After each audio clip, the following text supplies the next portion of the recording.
Alors, aujourd'hui, une petite vidéo particulière. Alors, aujourd'hui, je vais vous parler de 5 astuces pour réussir à sortir de fin de mois difficile. Alors attention, ici, je ne donne pas d'astuces pour éviter les fins de mois difficiles, comme je fais d'habitude, parce que je vous parle de ma méthode. Je vous parle de la méthode des enveloppes, de la gestion budgétaire. Non. Là, on n'est pas dans les astuces pour les éviter. Là, ici, il s'agit bien d'un cas de figure où c'est trop tard, c'est la pagaille, l'angoisse monte. Donc, on n'est pas là dans un discours moralisateur. C'est la gestion budgétaire qui pourra équilibrer les choses et vous permettre de vous en sortir par la suite. Mais on est plutôt dans une vision d'ensemble. Comment surmonter cette fin de mois quand elle est là. D'accord ? Et je pense que cette vidéo arrive à point nommé, à 2-3 semaines de la fin de ce mois de mars, qui est très très long. Et malheureusement, les fins de mois difficiles, pour beaucoup de gens, ce cas de figure, il se présente chaque mois. Donc, si vous commencez tout juste les enveloppes, ou si vous commencez à peine à vous intéresser et vous êtes encore dans ce cas de figure, voilà, cette vidéo est pour vous. Où ça peut très bien arriver à des gens qui commencent à gérer leur budget, mais à qui il arrive un gros pépin, qui n'ont pas encore de fonds de secours. Okay ? Donc ce n'est pas le moment, bien sûr, d'avoir un imprévu. On est conscient qu'il y a un problème. Ce qu'on va faire, c'est que je vais essayer de vous donner quelques petites astuces, quelques petites stratégies que moi-même j'ai testées, pratiquement dans leur ensemble. Quand on arrive à ce stade-là, ce qu'il faut essayer de faire dans la mesure du possible, on ne creuse pas ses dettes et son découvert. On essaie vraiment de contourner ça, de faire le tour le mieux possible. On va bien sûr aller simplement vers les besoins essentiels pour terminer convenablement le mois. Vraiment, rien de superflu. Si vous n'êtes pas encore habitué à l'épargne, aux économies, au minimalisme, là, de toute façon, par la force des choses, malheureusement, vous allez devoir être contraint de vous restreindre. Allez, on commence tout de suite par la première idée, la première astuce. Alors, faire ses comptes et un état des lieux. Alors, même si c'est trop tard, j'ai envie de vous dire, quand vous constatez que le mal est fait, autant vérifier à quelle sauce on va se faire manger, j'ai envie de vous dire. Combien réellement il vous reste. Ça, il va falloir s'en rendre compte et faire rapidement un état des lieux. Posez-vous la question. Petit 1, est-ce que toutes vos factures, vos dépenses fixes sont tombées ? C'est important ça, parce que vous vous dites, bon, j'ai plus que telle somme, et finalement, il y a une facture qui tombe et qui va venir engloutir ça. Non. Faites vraiment un vrai état de lieu. Vous savez, comme quand vous arrivez ou vous partez d'une location, vous faites un état de lieu, là c'est pareil. Est-ce que toutes vos factures sont tombées ? Ce serait dommage de se relever et de constater une mauvaise facture. Donc cet état des lieux va être dressé très rapidement et tout de suite. Et on relève ses manches. On va ensuite, dans un deuxième temps, on vérifie les factures.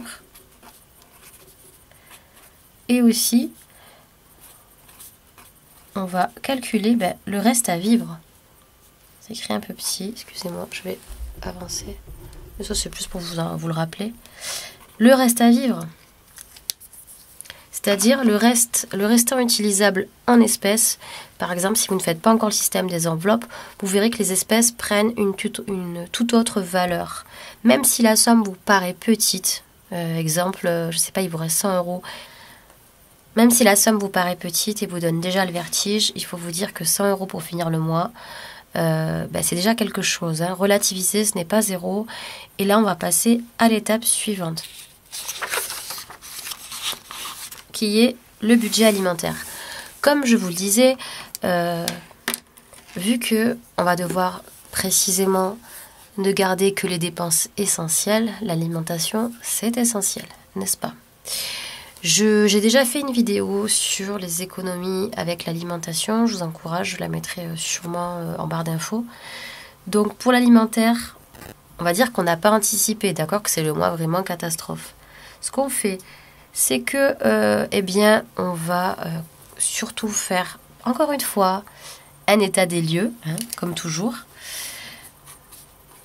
Un état des lieux des placards, des frigos, exactement tout ce qu'il vous reste. Et bien sûr, le fait maison sera aussi votre allié. On part sur des plats collectifs, hein, gratin, pâtes, de grandes salades composées, en tout cas des grandes choses. Qu'on soit on est nombreux ou même une personne qui vivrait seule, on part sur des grands plats, on fractionne pas, on part sur des grandes choses qu'on fractionnera. Moins de viande, ça me semble évident, surtout quand on a un budget très restreint, ou pas du tout. On trouve de très bonnes alternatives végétales du côté des légumineuses quand ça devient un peu plus complexe. Voilà, si vous êtes étudiant, en tout cas si votre budget alimentation est très très léger ce mois-ci, on peut compter dessus vraiment en étant pas mal du tout et en se faisant plaisir. Il y a beaucoup de chaînes qui existent si c'est pas votre type d'alimentation, mais ça vaut le coup de s'y intéresser. Déjà nutritivement parlant, gustativement parlant, il y a des trucs très très chouettes. Puis là, je vous parle même pas aussi des bienfaits nature, animaux, etc., planète. Pour l'instant, c'est un autre sujet. Effectivement aussi, moins de boissons. Si on était très boissons gazeuses, alcoolisées et autres, là, on se pose pas la question, c'est limité. Et on va sur des grands basiques. Hein. J'en ai parlé dans cette vidéo, je reviens pas dessus, mais voilà. Le grand filet de pommes de terre, la quantité de choses qu'on peut faire avec, des œufs aussi. Et on essaye de rationner. Attention, on va pas rien manger du tout, mais vraiment, si on se fait des petites portions, on sait qu'on peut tenir 2-3 repas et on peut alterner ces différentes portions. On se rend compte avec une grosse session de batch cooking où on cuisine en gros et on peut fractionner toute petite boîte, voilà, en Tupperware. Faut pas manger 2 jours d'affilée, justement. J'ai 2-3 petites choses comme ça, je sais que je peux tenir. C'est une bonne chose.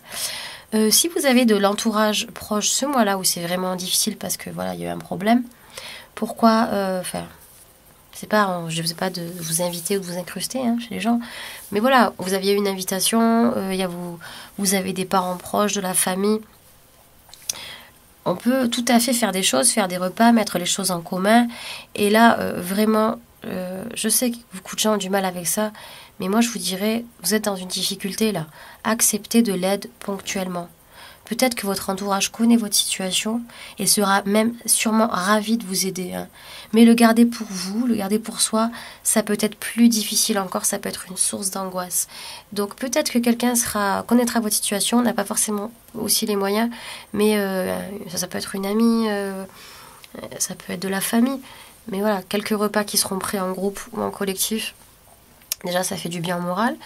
Ça apporte un peu du baume au cœur. Et en connaissant aussi vos difficultés, ça pourrait être quelque chose qu'on vous rend sans notion de pitié ou autre. C'est vous donner un petit coup de pouce. Donc, l'état des lieux, c'est fait. Je vous ai parlé des légumes, je ne reviendrai pas dessus. Et des choses un petit peu à faire dans les astuces. Donc, ça, c'est vraiment sur ma vidéo alimentation. Vous trouverez pas mal de choses. Et quand on a trouvé de quoi faire, on rationne gentiment, on se fait plaisir quand même, on mange à sa faim, mais on ne va pas se dire on va faire ça, on va faire des folies. Non, les restos, les choses comme ça, on n'y pense pas. Quand on est en difficulté, on n'en voit même pas la couleur. Donc on fait des plats collectifs, des plats très très grands, généreux, mais on essaie d'en faire une bonne portion pour une assiette complète. On rationne et dans mon idée un petit peu peut-être, pensez à l'entourage. Ça peut être, en étant étudiante, moi je sais que on faisait très souvent comme ça des plats communs, que j'étais en colocation, mais pas seulement. On met des plats en commun, on redistribue un petit peu, on coupe pour que tout le monde ait un petit peu des choses comme ça, et on passe aussi des très bons moments. Voilà. Budget alimentaire, je sais que c'est pas facile. On passe à la troisième idée, la troisième astuce, vendre quelques affaires. Alors, en janvier, j'avais lancé le défi Vendre sur Vinted qui avait super bien marché pour moi. Ici, vendre quelques affaires, je vous dirais, on se retrouve à 2-3 semaines de la fin de mois, on n'a pas d'argent. Se mettre à vendre sur Vinted, je suis désolée, mais même en vendant très vite, le temps de l'envoi, le temps de la réception, le temps du virement, vous n'aurez pas l'argent tout de suite. Donc faites-le, c'est super. Si dans 3 semaines, vous avez tout ce qu'il faut... Si dans 3 semaines, vous avez quelque chose qui en retombe, c'est très bien. Là, quand je vous parle de vendre quelques affaires, c'est pour vraiment, on a besoin d'argent rapidement. Je vous proposerais plutôt de faire le tour autour de vous, c'est-à-dire Le Bon Coin, Marketplace sur Facebook, voilà, pour les réseaux sociaux. Et regardez un petit peu ce qui se peut. Regardez autour de vous. Pourquoi pas, une petite idée, pourquoi pas un vide-grenier. Il y a un site qui recense les vides-greniers partout en France par département. Pourquoi pas un vide-grenier qui s'organise la semaine prochaine autour de chez vous. Vous avez des choses qui ne vous servent plus et à débarrasser. Eh ben, c'est le moment. Vous vous présentez. Vous paierez juste un petit, votre espace, tout simplement. En général, c'est des sommes très très modiques. Et vous pouvez facilement, sans organiser grand-chose, juste rechercher pendant une semaine quelques affaires et récupérer une somme. Voilà, ça c'est quelques idées pour vendre des affaires que vous aurez. Ne commencez pas à vous débarrasser de vos affaires préférées. On va dire qu'on est on est un petit peu dans l'idée de la mauvaise passe, de la difficulté. Donc si vous aviez des choses à vendre, vous ne l'aviez pas fait, vous l'avez repoussé à plus tard, vous avez peut-être des placards aussi qui débordent, si vous avez des enfants, des vêtements, des affaires qui ne leur vont plus, voilà. Essayez d'organiser ça autour de vous, ça se fait, que ce soit vide-grenier, braderie, il y a des choses qui existent, il ne faut pas hésiter, il faut ouvrir un petit peu l'œil. Donc ce qui peut se vendre sur internet, malheureusement, ça peut prendre un peu du temps, mais ce qui peut se faire autour de vous, n'hésitez pas. Voilà. N'hésitez pas. On passe à la 4e étape, l'avant-dernière étape, c'est vendre ses connaissances, ses savoirs, son savoir-faire. Ici, je ne vous parle pas de trouver un deuxième job, si vous en avez déjà un, mais plutôt d'arrondir ses fins de mois. J'aime bien cette expression. Vous savez que j'aime les expressions en général, elles m'intéressent toujours beaucoup. C'est cette expression qui veut dire améliorer ses revenus. On est là pour pimper un peu les choses, améliorer, surtout sortir d'une grosse difficulté, d'un engrenage où on se sent piégé. Donc, comment procéder ? Je ferai une vidéo à part si ça vous intéresse sur les revenus complémentaires, surtout parce qu'il y a beaucoup de choses à dire et de dangers à éviter, surtout pour ça, parce que les idées, ça, tout le monde en a. Vendre ses connaissances et son savoir-faire. Alors, par exemple, du babysitting, alors quand je parle de ses connaissances, ça peut être aide aux devoirs, voilà, vous avez un savoir, vous avez une compétence, ça peut être même quelques heures de ménage ou de repassage. Moi, j'ai essayé le dog sitting. Voilà, ça marche pas mal, ça.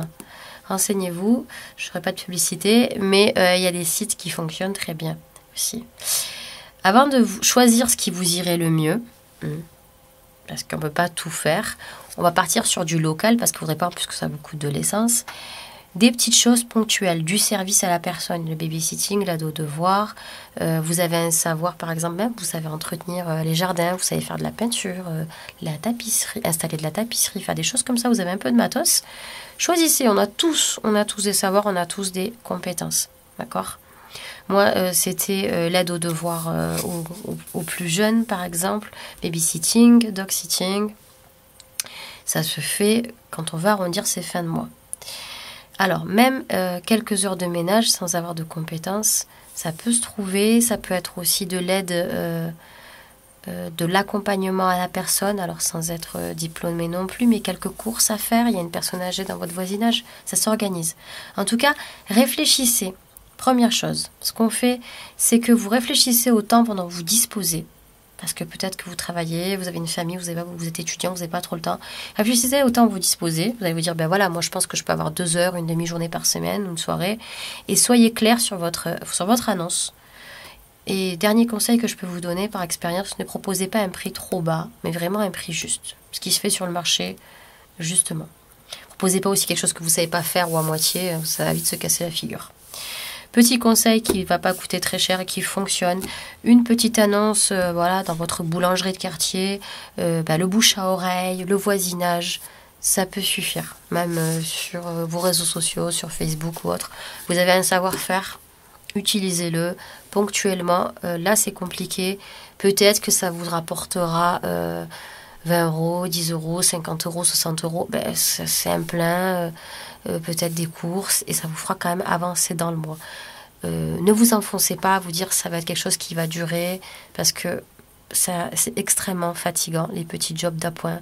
Moi, j'en ai eu depuis l'âge de 16 ans, et je sais que j'ai tout fait, donc c'est usant, et après, on dépense tellement d'énergie Qu'au final, on dépense vraiment complètement cet argent-là parce qu'on court, on est fatigué, on fait pas les courses comme il faut, on budgète rien du tout, on est à l'ouest et on survole.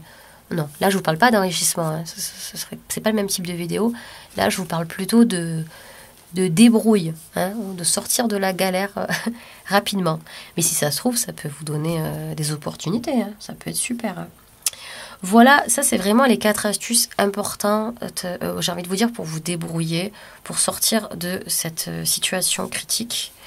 La dernière proposition que je voulais vous faire, alors elle est plus grave et elle est vraiment pas accessible à tout le monde, mais je préfère faire une petite, j'ai envie de vous dire, une gradation vers une situation qui serait vraiment plus compliquée. C'est l'aide financière urgente. C'est quelque chose qu'on peut demander auprès d'une assistante sociale. C'est une aide qui va être ponctuelle. Ça peut être des bons alimentaires en cas de grosses difficultés. En tout cas, c'est une aide financière urgente qui peut être débloquée dans les situations vraiment les plus complexes pour une difficulté passagère, hein. Par contre, on s'accorde. C'est vraiment pas pour quelque chose qui doit être dans la durée. Ça s'applique selon votre situation financière, votre situation familiale et par exemple si vous êtes endetté en situation de précarité vraiment sévère ou vous avez des factures qui s'accumulent, j'ai envie de vous dire, mais des trucs essentiels à manger, payer sa facture d'électricité, s'habiller, vraiment être dans une situation trop compliquée, et ou même si les aides sociales classiques elles vous sont même pas attribuées, c'est-à-dire que vous n'avez aucune ressource, il faut penser à ça. Donc c'est accordé, attention, par le Centre communal d'action sociale, c'est le CCAS qui fait ça, ou alors il y a les centres intercommunaux d'action sociale, je crois que c'est le CIAS. Et ça peut s'ajouter à d'autres aides, hein. Mais en tout cas, sachez que ça peut être ouvert à beaucoup de monde, mais ça passe nécessairement par une assistante sociale. Et votre cas, il est alors étudié en commission. Ça peut être plus ou moins rapide ou non. En tout cas, c'est vraiment ce seul document. Il n'y a pas tant de pièces justificatives à ma connaissance, mais c'est vraiment ce document-là qui va vous permettre une évaluation sociale dans un cas critique. Et c'est possible, ça existe. Moi, j'ai eu des difficultés en étant étudiante parce que j'étais étudiante boursière. Et je ne sais pas ce qui s'était passé, il y avait un retard mais monstrueux pour la bourse. Et en allant voir une assistante sociale qui était présente, elle a pu débloquer, bon ça n'a pas duré, hein, c'était 1 mois, hein, mais elle a débloqué une somme, mais c'était une somme pour manger, vraiment pour des choses hyper basiques. Manger, une facture, un loyer qui était là, qui était présent. Et ça m'a quand même permis de rebondir, puisqu'après, quelques temps après, la bourse quand même a rattrapé le retard. Et ça allait mieux. Mais c'était possible. Et j'ai même eu des bons alimentaires. Je m'en suis servi qu'une fois. Mais j'ai pu sortir la tête hors de l'eau. Et je sais qu'il y a beaucoup de gens, parce que c'est difficile, c'est un petit peu tabou. Vous avez ceux qui en profitent, ceux qui l'utilisent, mais sans en parler. Et il y a vraiment beaucoup de gens. J'ai lu un truc là-dessus. Beaucoup de gens qui n'utilisent pas du tout, ils ne sont pas vraiment au courant de leurs allocations, parce qu'on a cette idée-là qu'on ne veut pas faire l'aumône, qu'on ne veut pas demander de l'aide. Et je comprends, hein, c'est tout à votre honneur. Mais franchement, quand on est en difficulté ou qu'on peut même être amené à mettre ses enfants, sa famille en difficulté, non. Et ça existe. Donc, ce n'est pas une question d'abus. Encore une fois, c'est pas accordé comme ça. Et c'est vraiment du ponctuel. Mais si ça vous permet de respirer un coup, j'ai envie de vous dire, on y va. Et je reviens sur sur ce que j'ai dit tout à l'heure, sur la facture difficile à payer, par exemple. Bon, elles vont se cumuler dans les cas les plus critiques, mais voilà, il y a une facture difficile qui arrive, on met en attente, on ne fuit pas devant le problème. Je sais que c'est difficile de demander de l'aide, mais voilà, vous mettez en attente, vous expliquez parfois votre situation, on peut tomber sur quelqu'un de compréhensif qui va vous dire on peut fractionner en 2-3 fois ou autre. On peut essayer ça. En tout cas, voir une assistante sociale, non. Les assistantes sociales, elles préfèrent vous voir quand c'est compliqué, mais quand c'est très extrême, même pour elles, c'est difficile.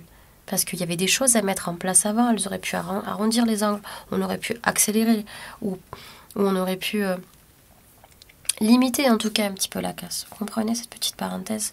En tout cas, beaucoup de gens ne savent pas qu'ils ont le droit de les percevoir, et surtout que ça peut prendre un délai.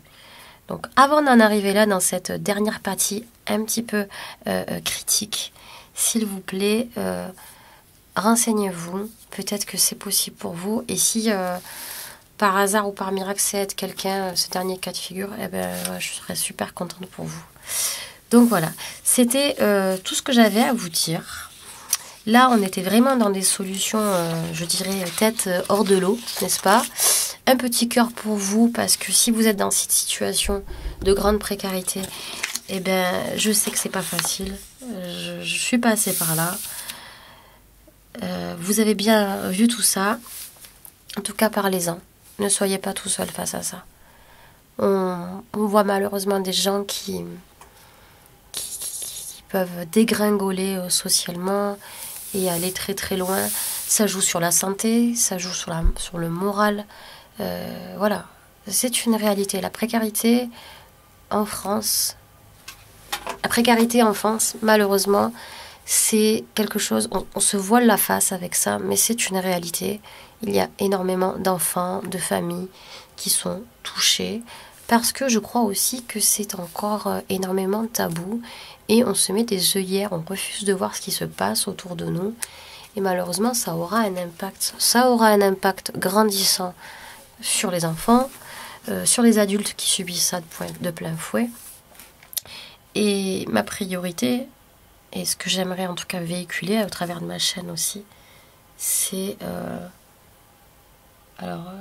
et ce que j'aimerais réellement véhiculer aussi, c'est que c'est possible de s'en sortir. C'est possible de sortir de cette espèce de spirale de l'échec. Là, c'était vraiment... voilà, c'était le feu, là. Il fallait faire quelque chose. Donc voilà, ces 5 astuces, les amis, qui sont toutes simples. Peut-être qu'il y a beaucoup de gens qui vont dire, mais moi, j'y ai pensé, ou je tourne en rond là-dessus. Oui, je sais. Peut-être déjà. Et si vous regardez des chaînes de budget, c'est que vous prenez la bonne voie.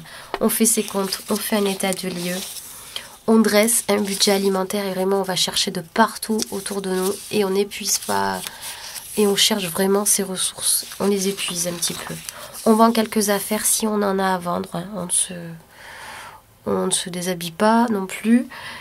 S'il y a des choses vraiment qu'on n'utilise pas parce qu'on le sait que la majorité des ménages, on a des intérieurs qui sont surabondants. Et oui, et le marché de l'occasion explose, donc il ne faut pas hésiter. On vend quelques affaires. Si on a des connaissances, du savoir-faire, on a un petit peu de temps et on veut aider, on veut faire du service autour de soi, c'est possible. Et ça, c'est génial. C'est un lien de proximité avec votre entourage, avec votre voisinage, pardon. Ça peut vous donner l'occasion de faire plein de choses aussi, d'être dans l'entraide. C'est bénéfique pour vous, pour votre porte-monnaie. Mais là, ça peut vous permettre de vous rapporter un petit peu de sous pour ça. Et cette dernière solution qui s'adresse vraiment en dernier recours aux gens qui auraient le plus de difficultés. Et c'est pas une solution facile, je sais, mais elle existe. C'est simplement pour vous la rappeler dans les cas extrêmes de fin de mois difficiles. Je vous laisse, je vous dis à très bientôt. Prenez soin de vous. Si vous avez suivi cette vidéo, c'est peut-être que vous étiez concerné par cette situation. Je vous souhaite vraiment de sortir de cette situation très très rapidement. N'hésitez pas à en parler autour de vous, même si c'est tabou et qu'on a du mal à parler. Ça fait des ailes, c'est très joli. N'hésitez pas à en parler, n'hésitez pas à vous faire aider. Le cacher, c'est ce qui va couvrir le problème. C'est parce qu'on va se mettre des œillères, on ne voudra pas en parler. En tout cas, moi, j'aurai une oreille attentive si vous avez envie d'en parler. Et vous n'êtes pas seul. Beaucoup de gens sont dans cette situation. Je vous souhaite plein de courage et plein d'énergie pour finir le mois qui serait difficile, le mois qui sera en cours et qui serait complexe. Je vous encourage aussi à vous renseigner, à essayer de repenser un petit peu votre budget pour trouver des solutions. J'espère en mettre quelques-unes sur ma chaîne à votre disposition pour cela. Et quant à moi, je vous dis à très bientôt sur ma chaîne. Prenez soin de vous. Bye bye.